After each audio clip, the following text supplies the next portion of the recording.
റിസൾട്ടിൽ എൻ്റെ പേരുണ്ട് പറഞ്ഞിട്ട് കൺഗ്രാസ് പറഞ്ഞിട്ട് കുറെ മിസ് കോൾ കണ്ടു. പിന്നെ അവളെ ഇങ്ങോട്ട് വിളിച്ചു, ശ്രദ്ധിച്ചില്ല. അപ്പോൾ അവള് പറയാണ് എനിക്ക് MTS. ഞാൻ അധികം ഷോക്കഡായി നല്ല രീതിക്ക്. എക്സ്പെക്ട് ചെയ്തിരുന്നില്ല. ഇല്ല, എനിക്ക് തന്നെ വിശ്വാസം, എനിക്ക് ജോലി കിട്ടിയോ ആ ഒരു അർത്ഥത്തിലായിരുന്നു. ഭയങ്കര സന്തോഷം തോന്നി. ആദ്യം വിശ്വസിക്കാൻ പറ്റിയില്ല എനിക്ക് കിട്ടിയോ എന്നുള്ള അർത്ഥത്തില്. ഒന്നും ഉറപ്പായില്ല. പിന്നെ 2 പ്രാവശ്യം ഫ്രണ്ട്സിനോട് ചോദിച്ച് നോക്കിയപ്പോഴേ എനിക്ക് മനസ്സിലായുള്ളൂ എൻ്റെ പേരിനെയാണ് ഉറപ്പാക്കിയത്. കണ്ടപ്പോഴേ നല്ല സന്തോഷം തോന്നി. ഇത്രയും കാലത്തെ കഷ്ടപ്പാടെന്നല്ല, ഓരോ കാര്യങ്ങളും കടന്നു പോയാലും കിട്ടിയത് ഭയങ്കര സന്തോഷം തോന്നി. ഞാൻ മനസ്സ് നിറഞ്ഞു തന്നെ പറയാം, അങ്ങനെ ഒരു ഫീലിംഗ് ആയിരുന്നു. പണ്ട് കണ്ടൊരു റീലില് ഒരു സമയം എനിക്ക് ഓർമ്മ വന്നു. ഫ്രണ്ട്സ് തന്നെ അയച്ചെന്നെ റെയിൽവേ സ്റ്റേഷനിൽ പോയിട്ട് അലറി വിളിക്കുന്ന ഒരു സൗണ്ട് ഉണ്ട്. ജോലി കിട്ടി എന്ന് പറഞ്ഞാൽ ആരും അറിയിക്കുന്നവര് ഒന്ന് അലറി വിളിക്കാറ് ബേസ്റ്റ് ആവാലോ എന്ന തരത്തില് തോന്നി.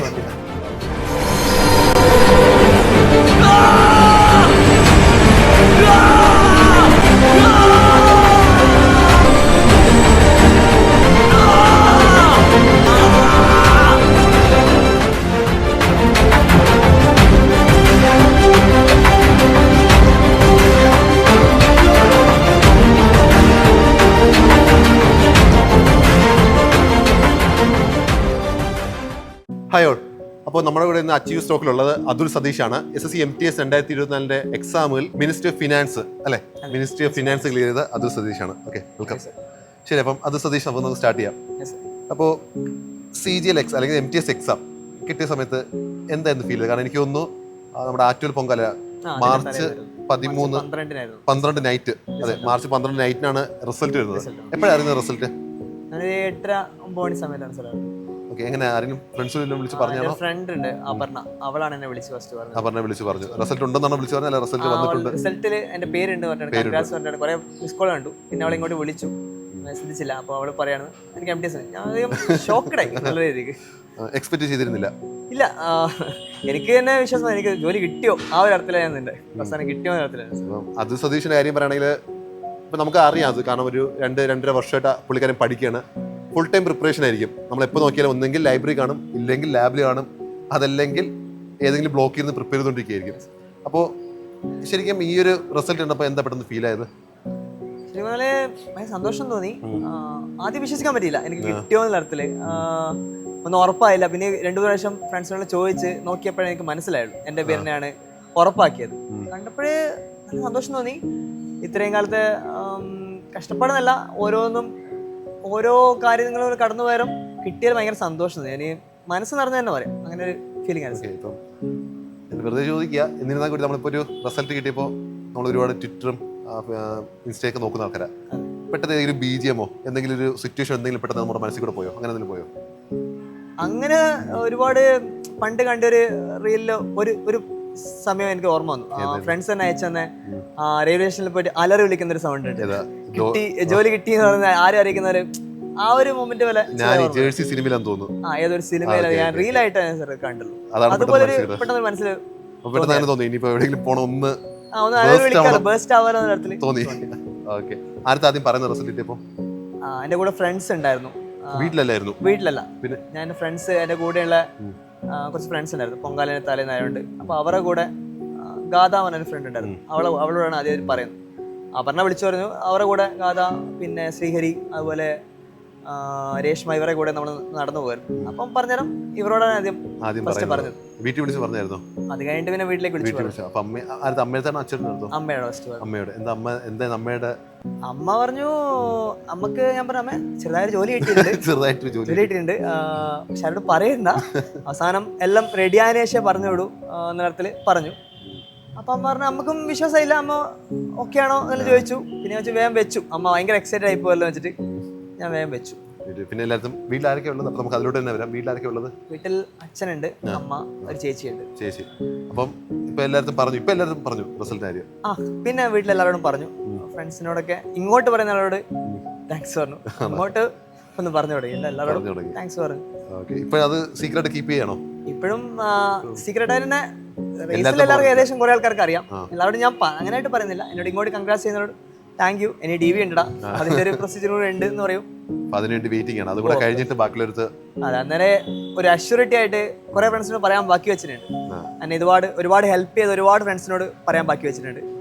അവരെയൊക്കെ മുഖത്ത് നോക്കി എടാ എനിക്ക് കിട്ടിയിട്ടുണ്ട് അവരും ആ സന്തോഷം അറിയണല്ലോ എന്തായാലും. അതിന്റെ മുഖത്ത് ഒരുപാട് എന്താ സന്തോഷം കാണുന്നുണ്ട്. എനിക്ക് തോന്നുന്നു ഈ പറഞ്ഞ ഒരുപാട് കഷ്ടപ്പാടും അല്ലെങ്കിൽ ഇട്ട എഫേർട്ടൊക്കെ എന്തോ കിട്ടിയതുപോലെ തോന്നുന്നുണ്ട്. അച്ഛൻ എന്ത് ചെയ്യുന്നു? ഫസ്റ്റ് ഓഫ് ഓൾ അച്ഛനൊരു കടയാണ്, ഷോപ്പാണ് അവിടെ, അനാദി കട, അതായത് പലചരക്കടയാണ്. ഓക്കെ. അമ്മ ഒരു മെഡിക്കൽ ഷോപ്പ് വർക്ക് ചെയ്താണ്, ഇപ്പം വീട്ടിൽ തന്നെയാണ്.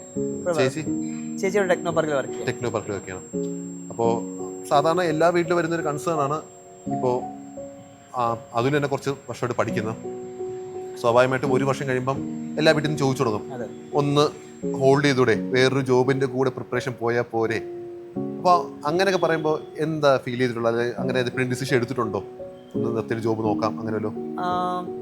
ഫസ്റ്റ് ഓഫ് ഓൾ ഞാൻ ഒരുപാട് തവണ ഒരുപാട് പ്രഷർ വന്നപ്പോൾ വീട്ടിൽ നിന്നാണെങ്കിലും ചേച്ചിയാണ് എൻ്റെ ഫിനാൻഷ്യലി എല്ലാം ഇത്രയും കാലം എന്നെ ഹെൽപ്പ് ചെയ്തത്, ചേച്ചിയാണ്. അപ്പം ആ ഒരു സമയത്തെല്ലാം വേറെ ജോലിയിലേക്ക് പോയിട്ട് ഇതിലേക്ക് കൂടെ കൊണ്ടുപോകാൻ ഒരുപാട് സജഷൻസ് ഉണ്ടായിരുന്നു.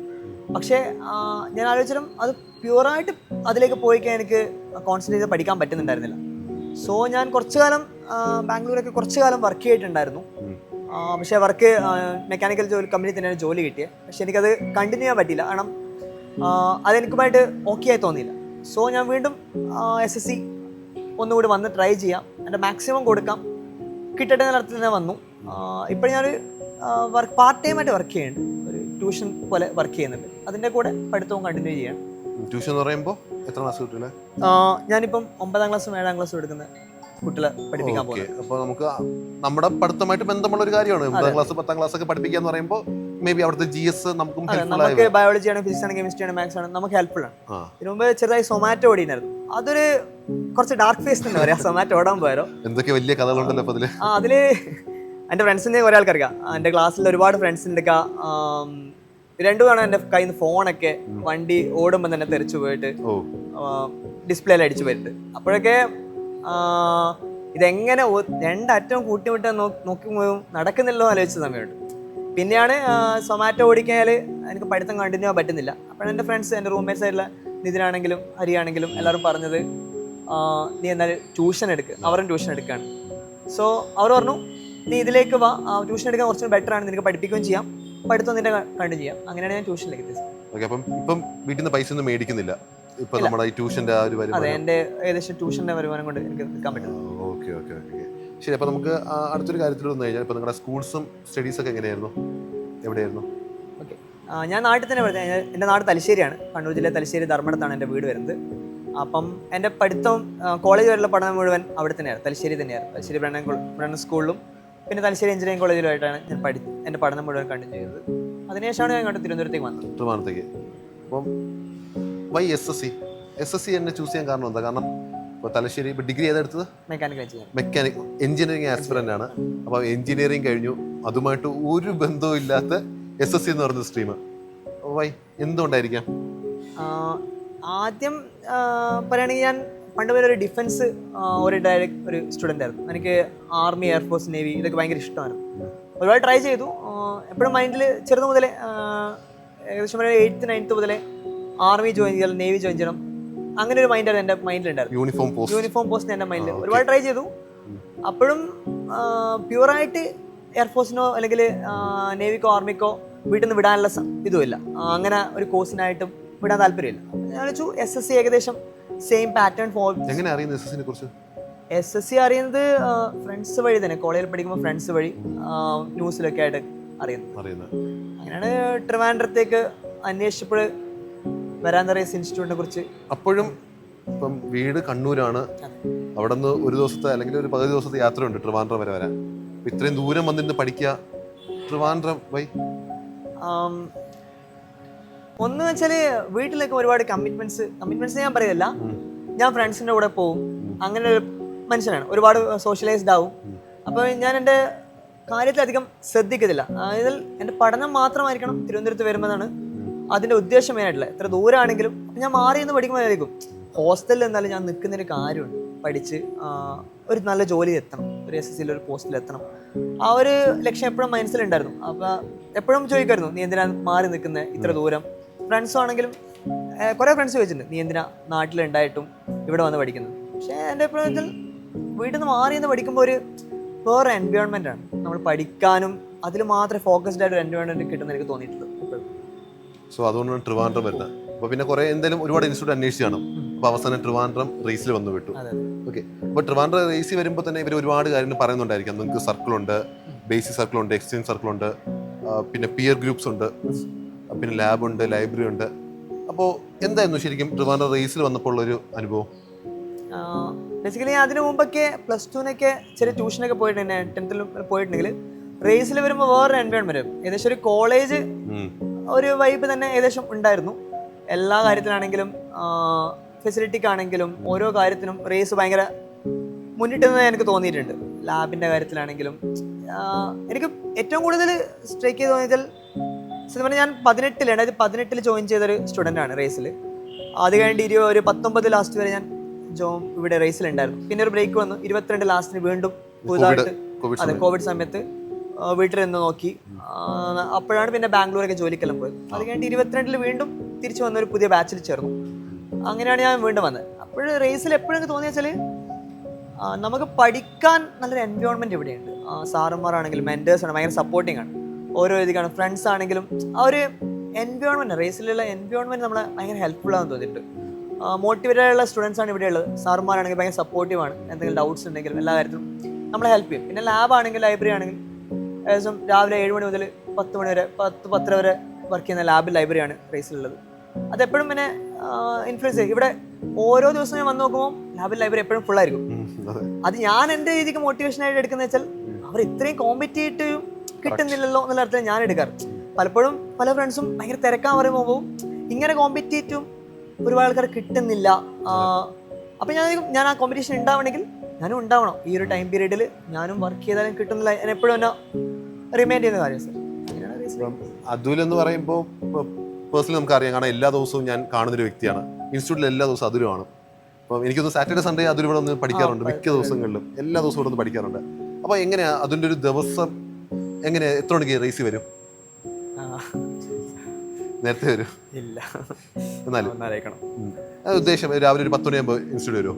ഞാനൊരു 10 മണി ഏർലി മോർണിംഗ് എന്നല്ല, ഒരു 10 മണിക്കൊക്കെ സ്കൂൾ റേസിൽ വന്ന് അതിനുശേഷം വൈകുന്നേരം വരെ ട്യൂഷൻ ഇൻ ബിറ്റ്വീൻ ട്യൂഷൻ എടുക്കാൻ പോകും. ഒരു 4 to 7 മണി വരെ ട്യൂഷൻ എടുക്കാൻ പോകും. എന്നിട്ട് ട്യൂഷൻ എടുക്കാൻ പോയിട്ട് വീണ്ടും വന്ന് തിരിച്ചു വന്ന് ഒരു 7:30 വന്ന് പിന്നെ ഒരു 10 മണി വരെ അങ്ങനെ ഇരുന്ന് പഠിക്കുകയായിരുന്നു എൻ്റെ ഒരു ഷെഡ്യൂൾ പോകുന്നത്. 8 മണി വരെ റേസിൽ കാണും. ഏകദേശം ഒരു 8-10 മണി വരെ. 10 മണിക്ക് വരികയാണെങ്കിൽ പൊതുവെ ഒരു 4 മണിക്ക് ട്യൂഷൻ പോയിക്കാൻ വീണ്ടും വന്ന് 7:30 വന്ന് വീണ്ടും ഒരു 10 മണി വരെ ലാബിലോ ലൈബ്രറിയിലോ പഠിക്കും. രാത്രി 10 മണി വരെ.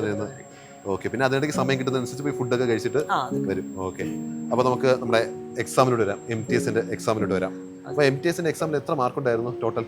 സാർ എൻ്റെ 114 മാർക്കായിരുന്നു. 114, 150 out of 150. GK ഇംഗ്ലീഷിനായിട്ട് 114 മാർക്കായിരുന്നു. GK English ഇവിടെ ആയിട്ട് 114 മാർക്ക്.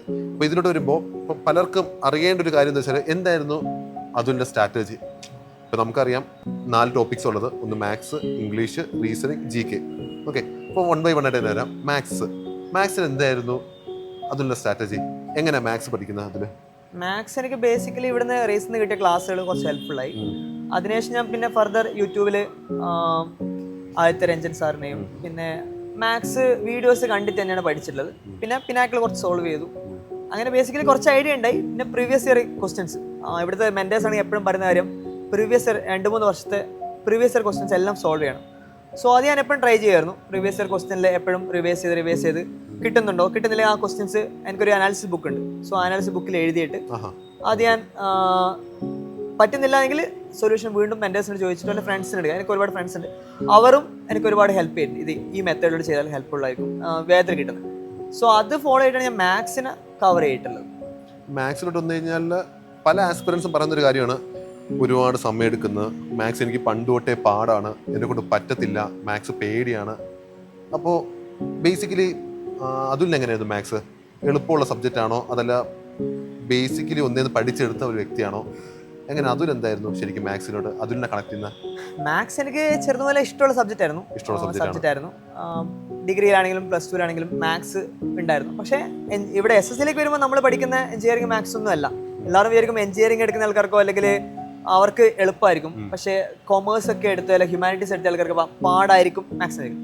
പക്ഷേ 10th വരെയുള്ള ബേസിക് മാത്സ്, പിന്നെ നമ്മളിവിടെ കുറച്ച് എക്സ്ട്രാ കാര്യങ്ങൾ നമ്മൾ 10th വരെ പഠിക്കുന്ന സിലബസിലാണെങ്കിലും കുറച്ച് എക്സ്ട്രാ കാര്യങ്ങൾ ഇതിൽ വരാനുണ്ട്. അത് നമ്മൾ ക്ലാസ് കേട്ടിട്ടൊക്കെ എടുക്കും. പക്ഷേ മാത്സ് പാടാന്ന് എനിക്ക് തോന്നിയിട്ടില്ല. നമ്മൾ അപ്രോച്ച് ചെയ്തിരിക്കും. നമ്മൾ ഇപ്പം നമുക്കൊരു ഇഷ്ടമുള്ള കാര്യം, നമുക്ക് ആ കാര്യം ഇഷ്ടപ്പെടുന്ന നമ്മൾ ഒരുപാട് തവണ അത് ചെയ്തിട്ട് തന്നെയാണ്. ഓഫ്കോഴ്സ് ഇപ്പോൾ വർക്കൗട്ട് ആണെങ്കിലും നമ്മളത് ചെയ്തിട്ടാണ് ഇഷ്ടപ്പെടുന്നത്. സോ നമുക്ക് ഇഷ്ടമല്ല വെച്ച് മാത്സ് നിർത്തിയാൽ നമുക്കൊരു കാര്യമല്ല. പക്ഷെ വീണ്ടും വീണ്ടും അതിനെ എടുത്തെടുത്ത് ചെയ്യുമ്പോൾ അത് നമ്മളോടും ഒരു ഇൻട്രസ്റ്റ് കാണിക്കും. തോന്നിയിട്ടില്ല. ഇപ്പം SSC എക്സാം നോക്കിക്കഴിഞ്ഞാൽ ഇപ്പോൾ മാത്സിന് ഒരു പെർട്ടിക്കുലർ സമയമുണ്ട്, അല്ലെങ്കിൽ എക്സാമിന് പെർട്ടിക്കുലർ സമയമുണ്ട്. ആ സമയം ബോണ്ടഡ് ആയിരിക്കും എക്സാം എന്ന് പറയുന്നത്. അപ്പോൾ ഒരു ക്വസ്റ്റ്യൻ നമുക്ക് 5 മിനിറ്റോ 6 മിനിറ്റോ അത്രയും സമയം കൊടുക്കാൻ പറ്റത്തില്ല. That means calculation speed basically മാത്സിന് വേണം. ഓക്കെ, അപ്പോൾ അതുലിൻ്റെ കാൽക്കുലേഷൻ സ്പീഡ് കൂട്ടാനായിട്ട് അതിലെന്തെങ്കിലും സ്പെഷ്യൽ മെത്തേഡ്, അതല്ലെങ്കിൽ എല്ലാ ദിവസവും മോക്ക് ചെയ്യുക, എല്ലാ ദിവസവും സെഷൻ മോക്ക് ചെയ്യുക, അങ്ങനെ എന്തെങ്കിലും സ്ട്രാറ്റജി അങ്ങനെ എന്തെങ്കിലും ഉണ്ടായിരുന്നോ? പണ്ട് എൻ്റെ മെൻറ്റേഴ്സിലെ ദേവിക മിസ്സും സുൽഫ മിസ്സും ഒക്കെ പറയായിരുന്നു, നിങ്ങൾ CGLO MTSO അല്ലെങ്കിൽ CHSO ആണെങ്കിൽ എപ്പോഴും മോക്ക് ചെയ്യണമെന്ന് പറയായിരുന്നു. അപ്പോൾ അത് ഞാൻ എപ്പോഴും ഫോളോ ചെയ്യുന്നുണ്ട്. ഡെയിലി ഒരു മോക്കെങ്കിലും ചെയ്താൽ മതിയാവും നിങ്ങൾക്ക് എക്സാമിന്. കാരണം നിങ്ങൾക്ക് 1 മണിക്കൂറുള്ള ആ 1 മണിക്കൂറിൽ ഇംഗ്ലീഷും GK മാത്സും റീസണിങ് എല്ലാം തീർക്കണം. സോ അതിനൊരു മിസ്സുമാർ തന്നെ, ഈ 2 മിസ്സുമാർ അവർ ഉപയോഗിക്കുന്ന സ്ട്രാറ്റജീസ് ഒക്കെ ഒരുപാട് തന്നെ പറഞ്ഞിട്ടുണ്ട്. ഞാൻ വീണ്ടും ഇവിടെ അവർ പറയുന്നതനുസരിച്ച് മാറ്റി നോക്കിയിട്ട് മിസ് ചെയ്ത് ഹെൽപ്ഫുള്ളാണ് പറഞ്ഞ സമയങ്ങളുണ്ട്. അപ്പം ഡെയിലി ഒരു മോക്ക് ഞാൻ എന്തായാലും ചെയ്യും. പിന്നെ സെക്ഷനിൽ റീസണിങ്ങും മാത്സും കുറച്ചും കൂടി നോക്കാറുണ്ട്. ബാക്കി സബ്ജക്റ്റ് മോക്ക് ചെയ്യാറില്ല, പക്ഷെ റിവൈസ് ചെയ്യാറുണ്ട്, പഠിക്കാറുണ്ട് എപ്പോഴും. വീണ്ടും അത് നോക്കാറുണ്ട്. Okay, great. മാത്സിൻ്റെ സ്ട്രാറ്റജി ഇതാണ്. അപ്പോൾ നമുക്ക് അടുത്ത് ഇംഗ്ലീഷിലോട്ട് നോക്കാം. ഇപ്പം ഇംഗ്ലീഷ് എന്ന് പറയുന്ന സബ്ജക്റ്റ് ആക്ച്വലി ലാംഗ്വേജ് ആണ്. ഇപ്പം മാത്സ് പഠിക്കുന്നതിൽ കുറേ ഫോർമുലാസ് പഠിച്ചാൽ ഇംഗ്ലീഷ് കിട്ടുമെന്ന് ചോദിച്ചാൽ ഒരിക്കലും ഇല്ല. അത് ലാംഗ്വേജ് മതി. ഇപ്പം മലയാളം എന്ന് പറഞ്ഞ ലാംഗ്വേജ് പഠിക്കുന്ന പോലെ ഇംഗ്ലീഷ് ലാംഗ്വേജ് ആണ്. അപ്പം അത് മനസ്സിലാക്കി തന്നെ അറിയണം. ഓക്കെ, അപ്പോൾ അതിന് കുറേ ഗ്രാമർ റൂൾസ് ഉണ്ട്, കുറേ സിനോണിംസ് ആൻറ്റോണിംസ് ഉണ്ട്, ഇറസ്പോർട്ടിങ് വരും. അപ്പോൾ അതിനെന്തെങ്കിലും സ്പെഷ്യൽ മെത്തേഡ്സ് വല്ലതും അതിൽ ഫോളോ ചെയ്തിട്ടുണ്ടോ ഇംഗ്ലീഷ് പഠിക്കാനായിട്ട്? ഇംഗ്ലീഷ് പഠിക്കാനൊക്കെ എനിക്ക് തോന്നിയിട്ടുള്ള വെച്ചാൽ ഇംഗ്ലീഷിൽ ഒരുപാട് രീതി ഉപയോഗിക്കുന്ന ആൾക്കാരുണ്ട്. റൂൾസ് ഒക്കെ ബൈ ഹാർട്ട് ചെയ്തിട്ടോ അല്ലെങ്കിൽ എല്ലാ റൂൾസും പഠിച്ച് ഫോളോ ചെയ്യുന്ന ആൾക്കാരുണ്ട്. പക്ഷെ എനിക്ക് കുറച്ചൊരു ബേസിക്സ് റേസിൽ നിന്ന് കിട്ടിയ ക്ലാസ്സും പിന്നെ ഞാൻ വീഡിയോസ് കണ്ട് നോട്ട് ഉണ്ടാക്കിയത് ഉള്ളൂ. അതിൽ എല്ലാ റൂൾസും ഞാൻ പഠിച്ചിട്ടില്ല. പക്ഷെ ഞാൻ എല്ലാ ദിവസവും പത്രം, ന്യൂസ് പേപ്പർ വായിക്കുമായിരുന്നു. എനിക്ക് ഏകദേശം ആ ഒരു ടൈം പീരീഡ് ഞാൻ കുറേ കാലം വർഷങ്ങളോളം ന്യൂസ് പേപ്പർ വായിച്ചിട്ടുണ്ട്. എനിക്ക് ഹിന്ദു പേപ്പർ വായിക്കുന്നത് ഇഷ്ടമാണ്. സോ അത് വായിക്കുമ്പോൾ എനിക്ക് റിപ്പോർട്ടിങ്ങിൽ കുറച്ചും കൂടി ഹെൽപ്ഫുള്ളായി തോന്നിയിട്ടുണ്ട്. അതിലുള്ള ഒരുപാട് വൊക്കാബ്സ് ചില അറിയാത്തതൊക്കെ ആണെങ്കിൽ ഫ്രണ്ട്സിനോട് ചോദിച്ചാൽ യൂട്യൂബ് ഗൂഗിൾ ചെയ്തിട്ട് നോക്കാറുണ്ട്.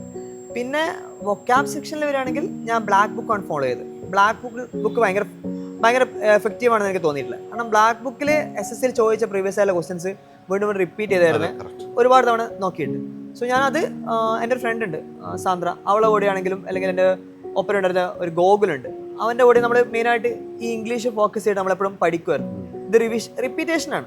റിപ്പീറ്റേഷൻ ചെയ്തുകൊണ്ട് ഇംഗ്ലീഷും ഏത് സബ്ജക്റ്റും. സോ ഈ ബ്ലാക്ക് ബുക്ക് ഒരു 2-3 തവണയെങ്കിലും ഒരു ഫുള്ളായിട്ട് പോയിട്ടുണ്ട്. ഫ്രണ്ട്സിൻ്റെ കൂടെ പഠിക്കാൻ ഏറ്റവും എഫക്റ്റീവായി തോന്നിയിട്ടില്ല. അപ്പം നമ്മൾ വീണ്ടും വീണ്ടും ഓരോ പേജായിട്ട് ഒരു ദിവസം ഇത്ര പേർക്കും 50 English word, 50 phrase, 50 antonym.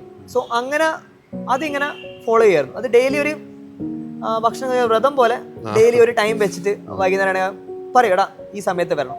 So അങ്ങനെ നമ്മൾ ഫോളോ ചെയ്തിട്ടാണ് അടുത്ത ദിവസം അത് റിവിഷൻ ചെയ്യും. ക്വസ്റ്റ്യൻ ചോദിച്ചിട്ട് മറന്നു പോയെന്നുള്ളത്.